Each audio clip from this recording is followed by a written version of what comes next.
Good morning. It's Friday, June the 12th. Here's what we're working on. A community rally is set for this morning against a proposed housing development in Haldimand County. Granddad's Donuts in Hamilton is set to reopen after a trying week. Toss the spare back in with Aho. Svechnikov in front. Here's a chance. And a thrilling Stanley Cup final continues with Carolina taking the lead.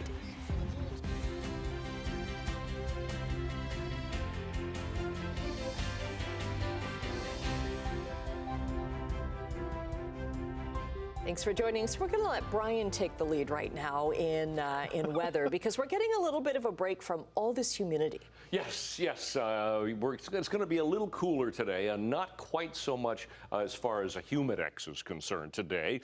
We should climb to about 27 degrees today with a humidex around 30, so that's better than yesterday. We didn't quite get to the forecast high. We got to 28, but we did have a humidex around 36, so it was pretty sticky yesterday.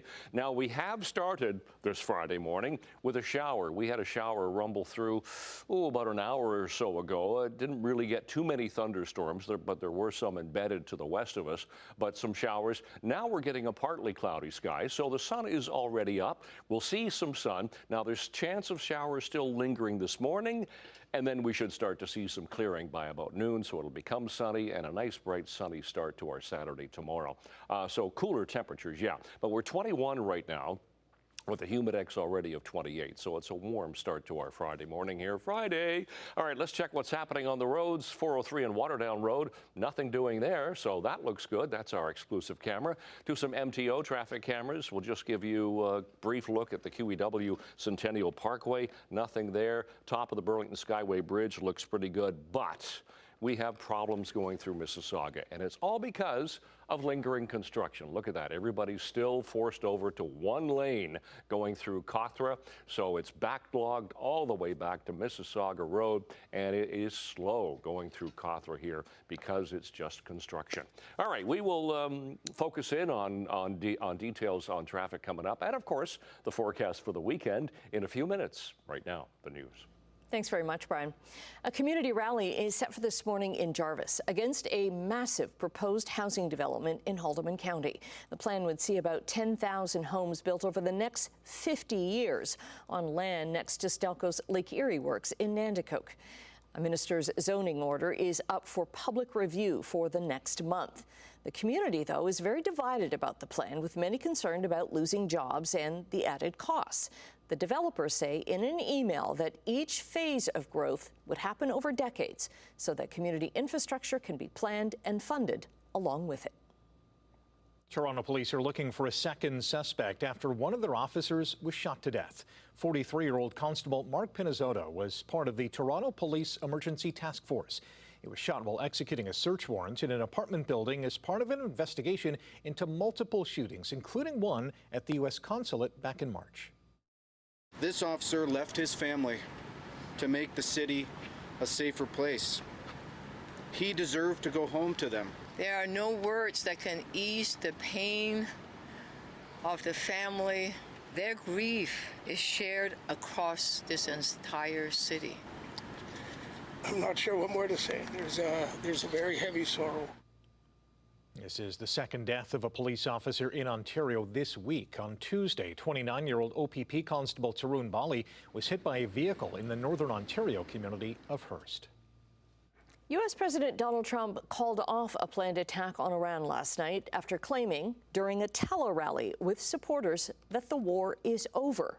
Here is part of that call. I don't know if you heard, but we ended the war with Iran today, and they have agreed never to have a nuclear weapon, something that we insisted on. Now, Trump has said several times in the past few weeks that the U.S. and Iran were on the cusp of a deal. But during a live phone call on Iranian state television, Iran's foreign minister says nothing has been finalized. Trump's comments, however, did spark a rally on U.S. markets and caused the price of oil to drop dramatically. More on that in business news. The war started February 28th when the U.S. and Israel jointly attacked Iran. Ottawa has announced a national food security strategy aimed at giving Canadians greater access to locally produced fruit, vegetables, and other fresh items at lower prices.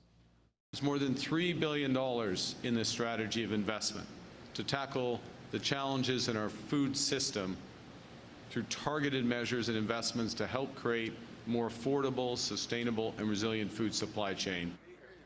That includes a $1 billion fund for infrastructure, including food terminal hubs to help independent grocers compete with large retailers.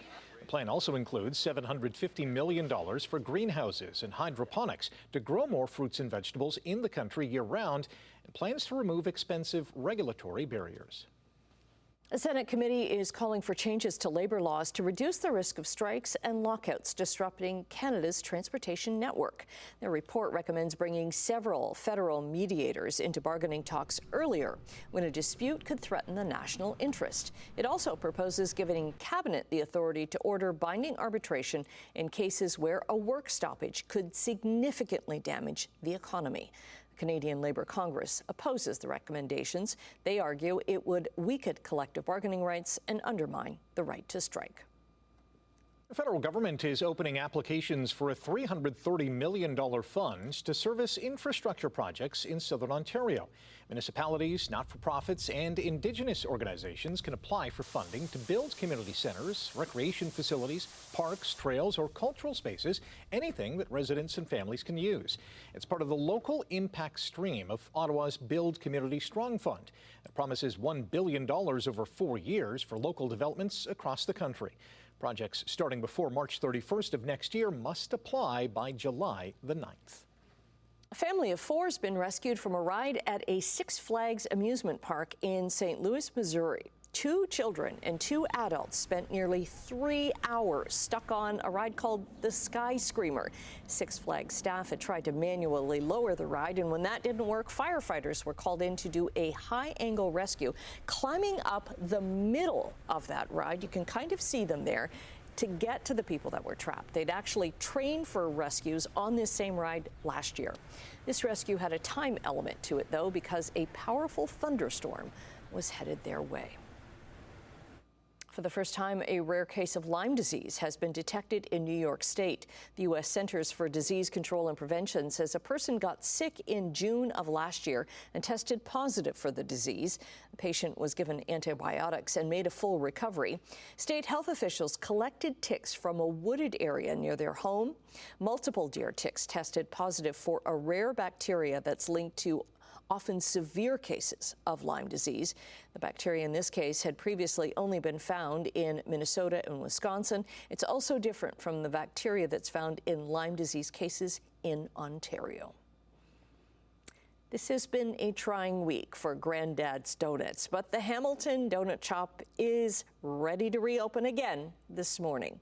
The shop's main fryer went down and the backup was put into action, but then it broke down. That led to a Canada-wide search for a replacement part. That part was located in BC, and thanks to next-day delivery, the backup fryer is now the primary fryer at Granddad's, and they're open for business this morning. Good luck to them. We hope it stays. Yes. Now I get a hankering for a sugar twist. Oh, a sugar twist is my favorite. We should get one right now. Let's go. No, let's go. Morning Live is hitting the road, and we are heading back to the Hamilton Oshawa Port Authority. Which isn't very far from Granddad's. No. We are going to be getting a close-up look at Hamilton's busy waterfront, where industry, innovation, and economic growth are driving the region forward. Join us live from the Hamilton Oshawa Port Authority on Thursday, June 18th, as we broadcast live the entire show from 6 to 10 in the morning. All right, the Hamilton Tiger Cats were in Winnipeg, where they were trying to avoid an 0-2 start for the 6th year in a row, and things didn't start too well for the Cats, who went down 10-7 in the first quarter. They also lost star cornerback Jamal Peters when he tried to tackle Bombers receiver Tommy Neild. Peters was stretchered off the field and was taken to a local hospital for further evaluation, but the good news is he has been released. The Ticats got into a groove in the second quarter when quarterback Bo Levi Mitchell connected with receiver Keandre Smith for a 23-yard score, one of his 2 majors on the night. Mitchell threw 3 TDs, teammate Larry Roundtree rushed for 124 yards, and Julian Hauser had 2 sacks as Hamilton grounded the Bombers 37-27, avenging an embarrassing 40-3 loss in the Peg last season. Bombers quarterback Zach Caleros threw for 421 yards in the loss, while tailback Brady Oliveira was held to only 32 yards on 8 carries. It was Hamilton's first win in Winnipeg since 2019. Across the spare, back in with Aho, Svechnikov in front. Here's a chance. Svechnikov scores! Andrei Svechnikov had 2 goals, and captain Jordan Staal scored for the 5th straight game as Carolina took a 3-2 lead in the Stanley Cup final after beating Vegas 4-2. Both of Svechnikov's goals came on the power play. Carolina's Brandon Bussey finished with 22 saves in his second career playoff start, while Carter Hart at the other end of the ice allowed 4 goals for a 5th consecutive game. Vegas will host Game 6 tomorrow night. There is a logjam atop the leaderboard after round 1 of the RBC Canadian Open at TPC Toronto in Caledon. Brooks Koepka is among 6 golfers at 6 under par, along with Mississauga's Matthew Anderson, who birdied 2 of his final 3 holes yesterday. Joey Savoie from Quebec put on a Philip Deneau Habs jersey on the famous rink hole and parred it. Dundas's Mackenzie Hughes shot a 1 under 69 and begins his second round at 7-11 this morning. FIFA World Cup is officially underway after the first 2 games kicked off in Mexico. Experienced goalkeeper at the age of 34. Mexico maybe with an opening here, and that is the only goal of the World Cup. Julian Quinones opened the scoring in the 9th minute, and Raul Jimenez added another in the second half as Mexico beat South Africa 2-0 in the opening match at Azteca Stadium. After a lackluster first half in Guadalajara, South Korea fought back from 1-0 down to beat Czechia 2-1 as Oh Hyun-gyu scored the winning goal in the 80th minute. As for Canada, we will play our first ever FIFA World Cup game on home soil today when we host Bosnia-Herzegovina at 3 p.m. in Toronto.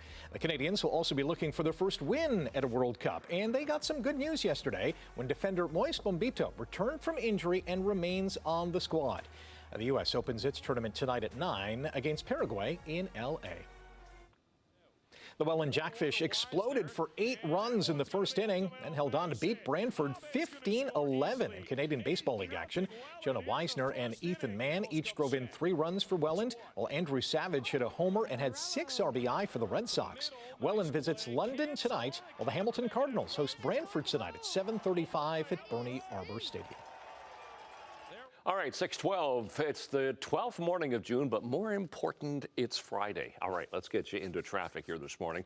We still have lingering construction, but nothing here. 403 right around Waterdown Road. Our exclusive camera is doing fine, so pretty light volume there this morning. Let's go into some MTO traffic cameras. We'll start in St. Catharines at the 405.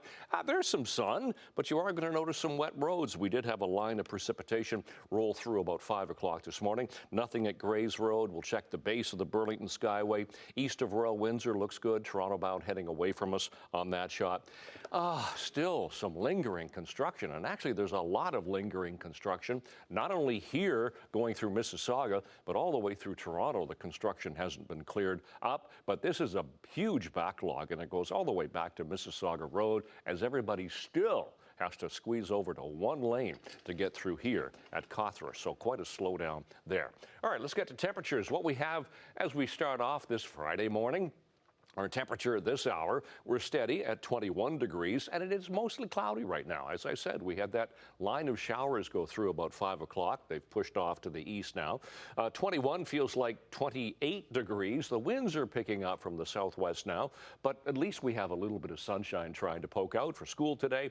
There's that chance of showers this morning, but 27 today with a humidex of 30, so a fair bit cooler than it was yesterday. At least it's not going to feel quite as muggy, but that west wind is going to pick up today. There's that line of precipitation that went through the horseshoe and it's now dissipating as it moves off towards the east, but we did have that line of showers. Some areas had some thunderstorms. We have an approaching cold front that's giving that instability. Then after that, it's going to clear up. So this afternoon, we should see some sunshine to start the day tomorrow, and then there's a chance of a shower or a thunderstorm later in the day, and fairly unsettled for Sunday.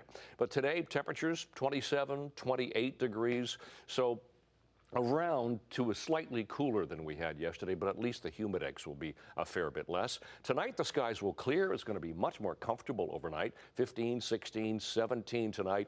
And then tomorrow, excuse me, we are looking at sunshine to start the day tomorrow, and then chance of showers, thunderstorms later, but 28 to 29 tomorrow. So out the door, 12th morning of June, we do have a mostly cloudy sky, temp right now 21. Long range coming up. Annette, Rick. Okay, coming up in business news, Quebec has moved ahead with an energy drink ban for anyone under 16. More on that after the break. 6:17 on your Friday morning. In overseas trading, the Canadian dollar is down just a bit to 71.48 cents U.S. Price of gold is up $109, and crude oil is down significantly, down $3.49 to $84.24 a barrel. Midday trading in Europe, London, Frankfurt, and Paris are all gaining this hour. Big gains on the Nikkei index today in Tokyo, closing out the week with an 1,800-point surge. And there was a solid close Thursday on North American markets, with the TSX gaining 520 points. Quebec has become the first province to ban energy drinks for anyone under 16. The legislation requires teens to show ID to prove their age when buying drinks with 150 milligrams of caffeine or more. Now, to put that in perspective, a standard cup of coffee has about 95 milligrams of caffeine. The bill was introduced after a 15-year-old boy died after a reaction to an energy drink while on ADHD medication. Porter Airlines is expanding its flights from Hamilton's John C. Munro Airport with 4 weekly trips to Tampa, Florida, starting later this year. Flights will begin on December 18th and run every Tuesday, Wednesday, Friday, and Saturday. Porter also flies from Hamilton to Orlando and Fort Lauderdale. The airline is also expanding flights out of Toronto, adding 5 weekly trips to Turks and Caicos starting in November, and twice weekly flights from Ottawa to the Caribbean islands starting in December. Air Transat's parent company has reported a significant loss last quarter as the Canadian-based airline deals with soaring fuel prices and a halt of all of its flights to Cuba. Transit AT lost $79 million in the second quarter, significantly more than the $23 million loss the same time a year ago. Air Transit has recently added more charges on new bookings, raised fares, and is adjusting its flight schedule. The federal government has offered Canadian carriers the ability to borrow up to $150 million of aviation fuel as they deal with the fallout from the U.S. war in the Middle East. Hong Kong authorities have seized suspected counterfeit World Cup items with an estimated value of $27 million. The operation seized 230,000 suspected items, including jerseys, soccer balls, and cleats. Most jerseys were copies of authentic player jerseys that are generally more expensive than fan edition versions because they're better designed and made of high-quality materials. All were destined for overseas markets, with nearly 80% set to be shipped to the Americas. 6:20 right now. We're going to take a quick break, and Brian will be back with your traffic and your 7-day forecast. It includes the weekend. 6:23 already, Friday morning, June the 12th. Looking at traffic, nothing at the 406 in St. Catharines, doing fine right there. We'll check ahead to west of 50. Looks good, very light volume there. Starting to get a little busier here around North Shore Boulevard, but still moving okay. Erin Mills Parkway looks good. The 403 going through Mississauga, coming up from the Ford plant's fine. I want to check into the construction area. Yeah, the pylons are coming off the road, but people are still having to squeeze over. They still haven't got rid of the pylons as you go farther along to Cawthra and then into Dixie. So it's still slow from construction there. All right, let's get to temperatures that we have at the moment. Temperature in Hamilton right now, 21. Humidity makes it feel like about 28, so still on the warm side. 19 Toronto, 20 Mississauga, 23 into Grimsby. So, yep, Friday, we're going to see some sun. That'll be later on today, but chance of showers this morning. Those are our sun times, getting to be closer to the longest day. Seasonal temperatures and records for the day as well. And for school today, there's still chance of instability this morning to about 9 o'clock. So 22 degrees still there. But then after school, we're going to have the sunshine. Temperature should hit 27 degrees today. Humidex of around 30 for the day. So, I'd try to kick that soccer ball, but I'd probably throw my back out. I gave it a header yesterday and my neck is still sore. So 27 feeling like 30 today. 15 tonight, so it's going to be a little bit cooler. Sky will be fairly clear. We'll start off with sunshine tomorrow, then chance of showers, thunderstorms late in the afternoon, but 28 tomorrow, 23 Sunday with showers. A beautiful day on Monday, but on the cool side, 20 degrees with sun, and then we stay at 20 for Tuesday and Wednesday. That's forecast. Annette, Rick. Okay, thanks very much, Brian. Well, Morning Live and Terra Greenhouses have teamed up to help your gardens grow. Send us your gardening-related questions. This week's question comes from 3 different viewers: Paul from Hamilton, Pam from Stony Creek, and Andrea from St. David's. And they're all wondering, can I grow perennials in containers and have them survive the winter? Believe it or not, there's one question I've been asked more often than any other question this season. Can I grow perennials in a container and have them survive the winter? And the answer depends more on the container than the plants. Ceramic pots are my favorite for seasonal annuals, but for overwintering plant material, they are susceptible to breakage, even the frost-proof ones. For keeping plants outside long-term, plastic is actually my favorite. It's durable and can withstand all weather conditions.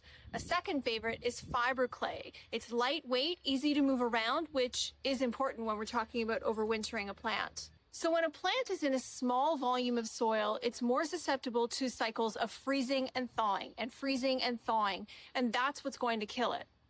So for the greatest chance of success, a large soil volume is best so that once it freezes, it stays frozen.